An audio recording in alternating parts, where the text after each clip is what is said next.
بسم اللہ الرحمن الرحیم۔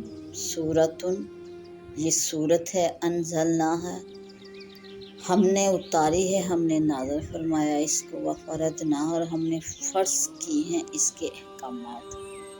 یہ ایک صورت ہے، انزلنا ہے کہ ہم نے اسے نازل فرمایا، وفرضنا، اور ہم نے اس کے احکامات فرض کیے، وانزلنا فیہا، اور ہم نے اتاری اس میں آیت بینات، روشن آیتیں، اور ہم نے اس میں روشن آیتیں نازل فرمائی، اتاری، لعلکم تذکرون، تاکہ تم دھیان کرو۔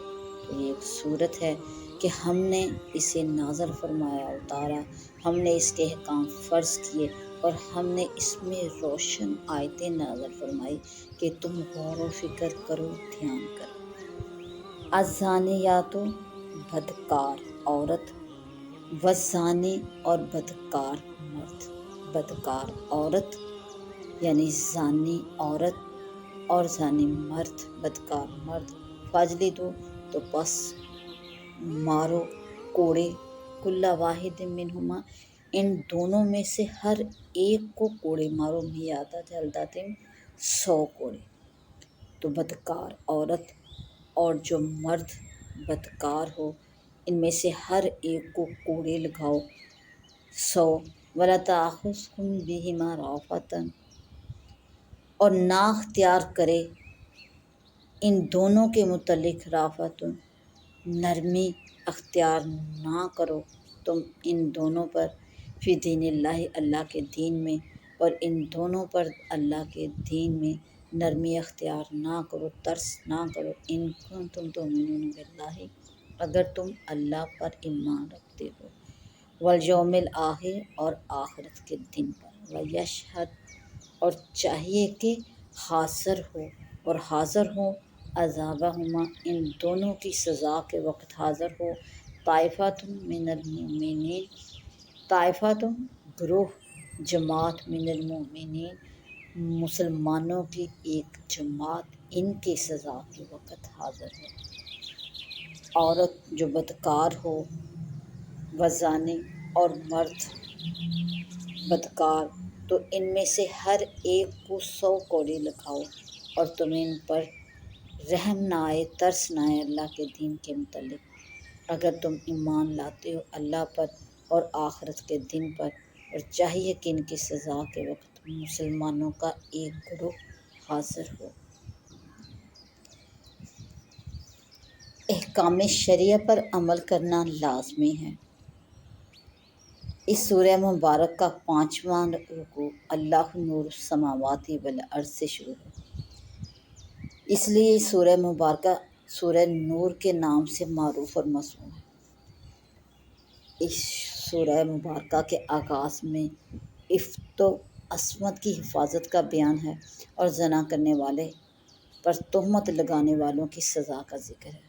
اللہ جل شانہ نے اس سورہ مبارکہ کے اول میں ارشاد فرمایا کہ یہ جو احکام ہیں، یہ سورہ مبارک ہم نے نازل فرمائی، اور اس کے جو احکام ہیں وہ بھی، ان پر عمل کرنے کی ذمہ داری تم پر فرض کی۔ فرضنا کا یہ ترجمہ اس لیے کیا گیا کہ سورہ مبارکہ میں جن احکامات کا ذکر ہے وہ سب فرض نہیں ہیں، البتہ مومن بندوں کو سب پر عمل کرنا چاہیے، ان میں فرائض بھی ہیں اور غیر فرائض بھی ہیں۔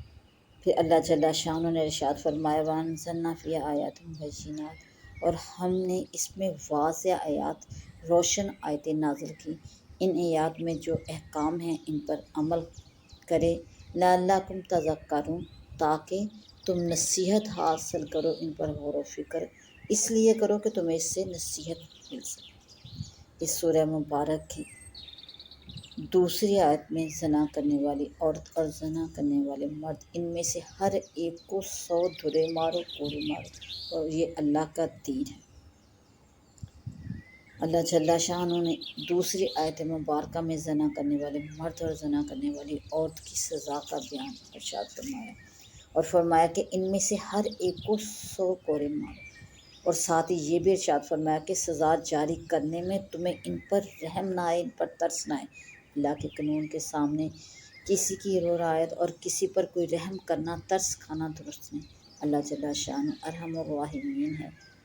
جب اس نے سزا کا حکم دے دیا، گو وہ سزا تمہاری نظروں میں سخت ہے تو اسے نافذ ہی کرنا ہے۔ اس نے انسان کو پیدا کیا، وہ انسان کے مزاج، عادت اور خصلت کو پوری طرح سے جانتا ہے۔ اللہ جل شانہ کو معلوم ہے کہ انسان اپنی طبیعت اور مزاج کے اعتبار سے کون سی سزا سے زناکاری کے جرم سے رک سکتا ہے۔ اس لیے اللہ جل شانہ نے زانی مرد اور زانی عورت کی سزا کے ساتھ دوسروں کو عبرت دلانا بھی اس میں مقصد جانا۔ اس لیے یہ بھی حکم ارشاد فرمایا کہ جب ان کو سزا دی جا رہی ہو ان کے زنا کی، تو اس وقت مومنین کی ایک جماعت یعنی کہ مسلمانوں کی ایک جماعت حاضر رہے۔ بہت لوگ حاضر ہوں گے تو انہیں بھی عبرت حاصل ہوگی، اور سزا کا واقعہ اپنی مجلسوں اور قبیلوں میں اور اپنی قوموں میں باہر سے آنے جانے والے مسافروں کی ملاقات میں ذکر کریں گے تو سب میں عبرت ناک سزا کا چرچا ہوگا، جس سے عمومی طور پر پورے ملک، پوری قوم میں عفت و عصمت کی فضا بنے گی اور لوگ زناکاری سے باز رہیں گے۔